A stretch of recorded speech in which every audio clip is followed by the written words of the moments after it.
Meriendang turon naman nga ang lulutuin ko for today's video, guys. Happy Friday! So ngayon, hapon na to, magluluto ako ng turon. So bali kaninang tanghali no nagluluto ako ng lunch namin.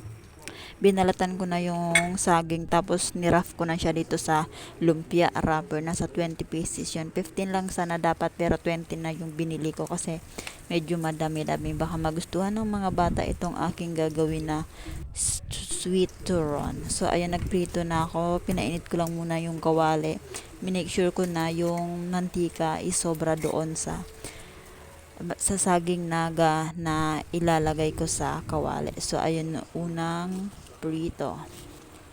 Yan, medyo light brown lang dapat siya para hindi siya matutong. So after nya, nagsalang ulit ako ng pangalawang salang. So bali 3 salang lang siya. At mabilis lang siyang maluto dahil nga manipis lang yung wrapper na nilagay ko. Bali, isang layer lang ng wrapper ang inilagay ko dyan, mga mare. So syempre hindi na ako nagluto ngayon ng pansit kasi marami na yan. So bali nasa 18 pieces yan. Nagtira lang ako ng 2 kasi parang sobrang dami naman na hindi na naman yan mauubos. Kasi nung isang araw may hindi naubos na kalingking. So kamuti baga, di man siya naubos kaya ginibo ko.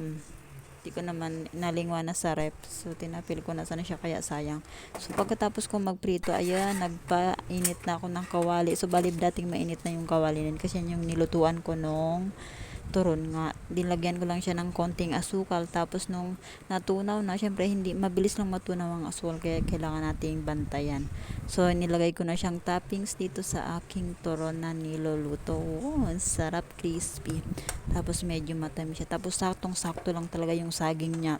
Yung pagkakahinog ng saging, sobrang sakto lang talaga pang gawa ng toron or pang sinapot baga ang alin to.